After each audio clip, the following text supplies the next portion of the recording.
আসসালামু আলাইকুম দর্শক, আশা করি সবাই ভালো আছে।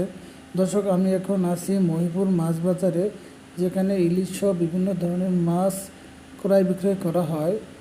দেখেন, চারদিকে যতদিকে চোখ যায় সব দিকে শুধু ইলিশ আর ইলিশ।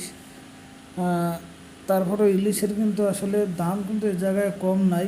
এই জায়গায় ধরেন 4 থেকে 5 টাকা কেজি, তার দামও প্রায় 600-700 টাকা কেজি পরে এই জায়গায় পাইকারি দাম। তার খুচরা বিক্রি করলে আরও অনেক বেশি।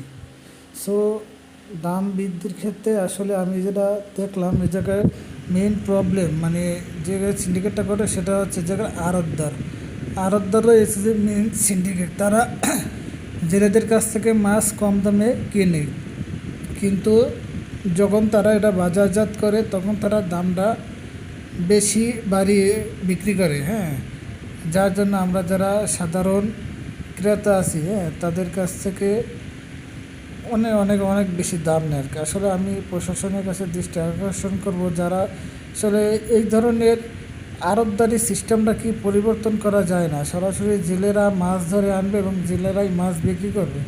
তাহলে আমার মনে হয় যে আমরা যারা সাধারণ মানুষ আছে তারা আসলে কম দামে মাছ কিনতে পারি। এই জায়গায় আসলে মেইন যারা প্রফিট করে মাছ বিক্রি, তারা হচ্ছে আড়তদাররা মাছ পয়েন্টে তারা শুধু মাছ জেলেদের কাছ থেকে নেয় এবং তারা বাজারে তাদের মতন করে বিক্রি করে। এই জন্যই তারা কোটি কোটি টাকা ইনকাম করে। আর জেলেরা অরিজিনালি যারা জেলে আছে তারাও কিন্তু আহামরি অতটা বেশি টাকা পায় না।